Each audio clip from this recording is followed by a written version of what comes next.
ये वाणी पलटू साहब की थी। पलटू साहब बहुत उच्च कोटि के संत हुए और संतों ने जो वाणी कही वो उनके जीवन काल की जो अवस्था थी, हालात थे, उन बातों को देखते हुए लोगों में फैले हुए भ्रम, आडंबर, पाखंड, झूठ, उन चीज़ों को मिटाने के लिए उन्होंने अपनी वाणी कही।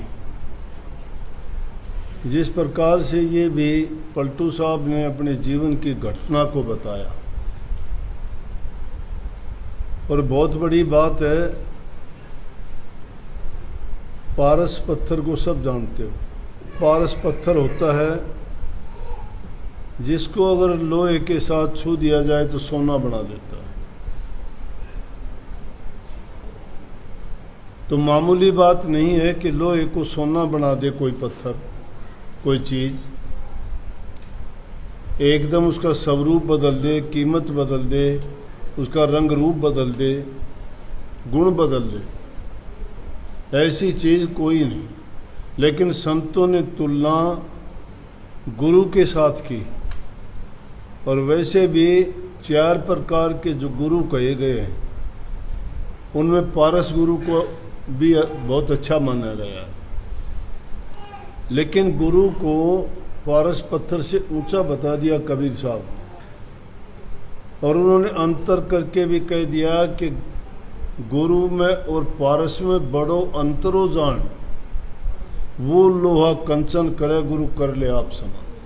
क्या अंतर बताया कि पारस पत्थर तो सिर्फ लोहे को सोना बना देगा, पारस नहीं बना सकता। वो पारस है, वो लोहे को सोना बना देगा, पारस नहीं बन सकता उससे। लेकिन गुरु इंसान को गुरु ही बना देगा, आप जैसा ही बना देगा। लेकिन पलटू साहब ने इस बात को कितने सुंदर ढंग से कह दिया कि सतगुरु सबको देत है, लेता ना ही कोई। पलटू पारस क्या करे? पारस पर बात लेके छोड़ी कि पारस में तो गुण है कि वो लोहे को सोना बना देगा। जब लोहे में खोट होगा तो वो सोना कैसे बनाएगा? पारस का खोट नहीं, वो लोहे में खोट है। कहने का मतलब ये है कि गुरु तो तुम्हें उसी प्रकार से बना देगा जैसे पारस लोहे को सोना बना देता है। लेकिन अगर शिष्य में ही खोट होगा तो गुरु उसको कैसे बना देगा? कबीर साहब इसको कहते हैं कि सतगुरु सबको देते है, लेता ना ही कोई। सतगुरु सबको देता है। आप कहोगे क्या देता है? देने वाली चीज़ क्या है? क्या चीज़ लेने के लिए आए हुआ? संसारी चीज़, कोई नौकरी के लिए, कोई धन के लिए, कोई रोग से इलाज के लिए, कोई सुख शांति के लिए, ये चीज़ लेने के लिए आए हो ना।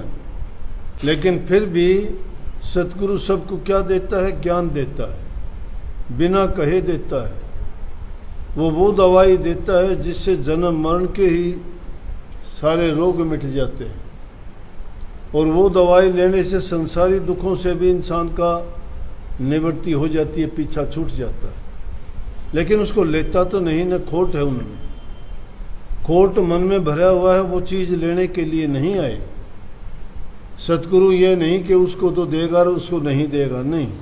वो सबको सामने बैठ के सबको देता है, लेकिन लेता जब कोई नहीं है और मन में जब विकार खोट भरे पड़े। अब उसी में कही पलटू साहब ने, पलटू में रोवन लगा और देख जगत की रीत। जगत की रीत देख के रोने लगा। जगत की रीत क्या है? कि सच्चाई के ग्राहक नहीं है, झूठ, पाखंड, कपट के ग्राहक हैं। धोखा, छल, बेईमानी, लूट खसूट, हेरा फेरी है। गुरु से तो भांगा मुंह है, गुरु को पीठ दिखाते हैं, संसारियों के सामने अपना भेद बताते हैं, जिससे इलाज होता है उससे बात छिपाते हैं। अर्जुन का मजाक उड़ाते हैं, उनके सामने जाके बताते हैं, वो साथ देते हैं क्या? इसलिए कही कि पलटू में रोमन लगा कि अजीब रीत है दुनिया की, कि जिसका हित चाहते हैं, भला चाहते हैं, वो तो गुरु की बात को मानना ही नहीं चाहता, सुनना ही नहीं चाहता, और जो उसको हर प्रकार से कष्ट और दुख देना चाहते हैं उनके सामने जाके अपने सारी बात करता है। उदाहरण दिया उन्होंने कि एक महात्मा के पास पारस पत्थर था और वो कहीं घूमने के लिए जा रहे थे। जब वो घूमने के लिए निकले तो नदी पार करनी थी। नदी के इस पार एक महात्मा बैठे हुए थे, तप करते थे। उन्होंने सोचा मैं तो इस नदी के पार दूसरी ओर जाऊंगा, पता नहीं कितना टाइम लगेगा, ये बेचारा गरीब सा है, झोंपड़ी बना के रहता है, इसको मैं पारस पत्थर दे जाऊं, ये इससे सोना बना लेगा, इसका गुजारा भी चल जाएगा। जब तक आऊँगा महीने 20 दिन में, तब तक ये मालो माल हो जाएगा, आती बार में ले लूँगा। उससे कहने लगा ले भैया ये पारस पत्थर आपको देता हूँ। बोला क्या काम आएगा ये? बोला कि ये लोहे को सोना बना देगा। तू अपने जब तक मैं आऊँगा महीना लगेगा, मुझे वापसी में आऊँगा तब तेरे से ले लूँगा, जब तक बना ले कुछ। उसने उठा के रख दिया, संदूक में रख दिया। उसने सोची कि आज बनाऊं कल बनाऊं। बाजार में गया, जाके लोहे का भाव पूछा। लोहे का भाव क्या था? कुछ भी नहीं, सोने की तुलना में क्या भाव होता है। गया तो कहने लगे, उसने सोचा अभी तो लोहे का भाव ज़्यादा है, फिर आऊँगा।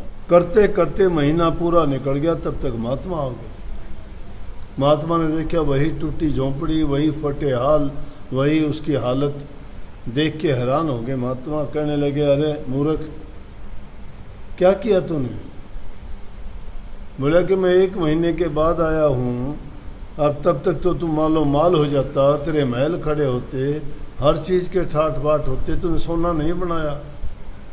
बोला सोना क्या बनाता, रोज़ाना जाता, लेकिन लोहे के भाव ऊंचे मिलते, तो मैंने सोचा थोड़ा सस्ता होगा जब बना लेंगे। बोला सस्ता होगा? लोहे का और सोने की तुलना है कोई? ये तो फिर भी उससे कई गुना ज़्यादा है, चाहे किसी भाव मिलता। तो ये तुलना करी इंसान के जीवन से। परमात्मा की भक्ति के लिए इंसान रोज़ाना बहाने बनाता है कि मैं कल से शुरू करूँगा, परसों से शुरू करूँगा, और आज काल के करते ही, आज कहे मैं काल बजुर्ग, काल कहे फिर काल, आज काल के करत मर ओसर जासी चाल। आजकल करते करते ये मौसम बीत जाता है। इसी तरह से एक बार एक गुरु ने अपने शिष्य को दे दिया पारस, और दे के उसको रखवा दिया। बक्स में रखा तो बक्स लोहे का था। काफ़ी दिन के बाद महात्मा उससे कहने लगे अपने शिष्य कि जा भाई वो पारस निकाल के लेके आ। लेके आया, लेके आके हैरान था। बोला गुरुजी आप तो बार बार कहा करते हो कि पारस से लोहे को सोना बना देता है, लेकिन इसने तो इस संदूक को सोने का नहीं बनाया, इतने दिन उसके अंदर रहा, ये संदूक के अंदर इतने दिन रहा और फिर भी उसको सोना नहीं बना, तो पारस सच्चा कि झूठा? बोला पारस तो सच्चा है, लेकिन मूर्ख इनके बीच के अंदर अंतरा था। ये चीज़ में जो लपेट के रखा था ये इस लोहे से छुआ ही नहीं। इसलिए ये उन लोगों के लिए रात दिन आते सत्संग में हैं और बदलाव कुछ आया ही नहीं, उनका सोना कैसे बन जाएगा? इसलिए पलटू साहब कहते हैं कि पलटू में रोमन लगा और देख जगत की रीत। कि इनको समझाए तो मूर्खों कैसे समझाएं? इनको अगर सच्ची बात बताते हैं तो झूठी मानते हैं, इनके हक और फ़ायदे की कहते हैं तो सोचते हैं मेरा नुकसान की बात करते हैं। जब ठोकर लगती है फिर समझते हैं, फिर जब वक्त गुजर जाता है तो संभलने में कोई फ़ायदा नहीं होता। संतों के पास जाते हो, संत सब के लिए वचन एक जैसा सुनाते हैं ताकि उसको सुन के जो उस वचन को सत्य करके मानता है, कोई सोच ले कि पारस से कभी सोना बना है क्या, उनके लिए नहीं बनेगा। और जो सोच लेगा कि पारस से बनेगा तो उसके लिए बनेगा। बनने का तरीका भी जानेगा, जी किस तरह बनाऊंगा इसका। जो बनाना ही नहीं चाहता उसने पूछना भी नहीं है, ले जाके उठा के रख दिया, रखे रहो, बरसों तक रखे रहो, उस पर जंग लग जाएगी, वो किसी को कुछ नहीं बना सकता। ये उन लोगों के लिए जो लोग कहते हैं हमने नाम लिया, नाम लिए इतने दिन हो गए, क्या अभ्यास करते हो कभी, क्या नाम का सुमन करते हो कभी। नाम मंत्र को कहते हैं, मंत्रों को सिद्ध करने वालों से तो तुम डरते हो। मंत्र सिद्ध करके लोग वो सिद्धि तुम्हें दिखाते हैं, तुम्हारे पास वो ये चीज़ है, तुम्हारे अंदर वो सिद्धि क्यों नहीं आई? क्योंकि आप लोग कुछ करते नहीं हो। एक कागज़ पे लिख के दे दिया किसी ने कि ये ले भाई मेरे नाम से इतने पैसे निकलवा ले, मैंने साइन कर दिए। आम कागज़ पड़ा है जिस कागज़ में किसी के अफसर की मोहर नहीं, वो कागज़ बेकार है। और किसी कागज़ में अगर किसी अथराइज्ड अफसर ने दस्तखत कर दिए तो उस कागज़ की कीमत है। तो गुरु ने जो तुम्हें नाम की बख्शिश दी है वो अथराइज है परमात्मा की तरफ से। उनके पास वो लाइसेंस है इस चीज़ का कि जिस जीव को देंगे और वो उसको लेके उसकी नाम की कमाई अगर करेंगे तो ये हो नहीं सकता कि उनके कर्म ना कटे या उनको ये शिकायत करने का मौका मिले कि मेरा ये नहीं हुआ, मेरा वो नहीं हुआ। क्योंकि इंसान जो सच्चाई को समझ जाता है वो अपने कर्म को भी मान लेता है, अपने फर्ज को भी मान लेता है, अपने धर्म को भी पहचानता है और जीवन के लक्ष्य को प्राप्त करने के लिए वो मेहनत करता है। इस दुनिया का नियम है बिना मेहनत के, बिना कर्म के किसी को कुछ नहीं मिला करता। और जो बिना कर्म और मेहनत के लेना भी चाहता है ना तो उसको ऐसा ही मिलता है कि जैसे और दुनियादारी के लोगों को मिलता है। ये मेहनत करने वाला आदमी संतुष्ट होता है अपनी मेहनत करके। और जो हेरा फेरी की बात करते हैं इधर उधर की, तो सत्संग में तो आगे सत्संग सुन के क्या सुन लिया, सत्संग कोई बात मानी, बात एक भी नहीं मानते। कोई कपट निकला दिल से, झूठ छोड़ी क्या आपने, चोरी छोड़ी क्या? सबसे बड़ी झूठ, सबसे बड़ी चोरी, सबसे बड़ी लुका छिपी का खेल गुरु से ही खेलते हो। कहते हो ना मैं करता हूँ, मैं करता हूँ, सत्संग में बड़े दिखाते हो। कहते हो कि मैं सेवा भी करता हूँ, मैं हर सत्संग में आता हूँ, मैंने नाम लिया तो बड़े महाराज जी से लिया था, मैं बड़े महाराज जी से लिया तो बड़ा करके दिखाता, बड़ा तो नहीं किया, तो छोटा कर दिया। बड़ों से लेता तो बड़ा करता। बड़े कब होगे? जब छोटे बनो। जो छोटा ही नहीं बना, बड़ा कैसे बन जाएगा? इसलिए ये तो पलटू साहब की एक वाणी थी, तो वो कहते हैं कि जप तप किए, इन चीज़ों की ओर तो जाएंगे तो बहुत बड़ी बात हो जाएगी।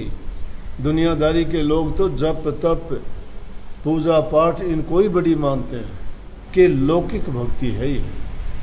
जो इस लोक में जो कुछ भी नहीं करता उनके लिए वो भी अच्छी है कि कम से कम उनके दिल में थोड़ी बहुत ये आस्था तो है, उनके दिल में आस्था तो है कुछ ना कुछ। अरे उस फूल के बनने से क्या है, वो फूल बन के जो बिखर जाता है, रहता है क्या फूल? इससे अच्छा पत्थर है कि कभी न कभी टूटेगा तो उसमें कम से कम मूर्ति तो निकलेगी किसी देवता की, भगवान की। उसकी कटाई छटाई तो होगी तो मूर्ति तो बन जाएगी। उस फूल का क्या करना, उससे तो पत्थर अच्छा है। इसलिए जो लोग कुछ करना ही नहीं चाहते हैं, आज तो युग ऐसा आ गया, हैरान होते हैं बात सुन के। सत्संग की तो नज़दीक ही नहीं है, क्या सुधार होगा बोलो। घरों में निंदा चुगली होती है, दिलों में कपट भरा रहता है, चोरी ठगी की बात होती है। तो संस्कार तो तुम ये भर लेते हो दिमाग में, बताओ कोई सत्संग का जिक्र करते हो तो कभी? दो आदमी अगर बैठते हैं तो सत्संग, भजन या सुमरण, ध्यान, अभ्यास की ही, संत महात्मा की कोई घटना बात याद करते हो क्या? नहीं करते। फिर दोष किसका है? दोष हमारा है। गुरु की आज्ञा में जो जीव आ जाता है और सच्चे मन से जो आज्ञा का पालन करता है, वचन को मानता है, उसको गुरु भक्ति कहते हैं। और जो गुरु भक्ति दृढ़ करता है वो संसार को पीठ दे देता है। वो महत्व जानता है कि मेरा हितकारी, मेरे लिए लाभकारी, मेरे लिए गुणकारी, मेरी सर्वदाता और सभी पापों को मिटने वाला, जीवन को शांति, सथाई शांति देने वाला सतगुरु है। राधा।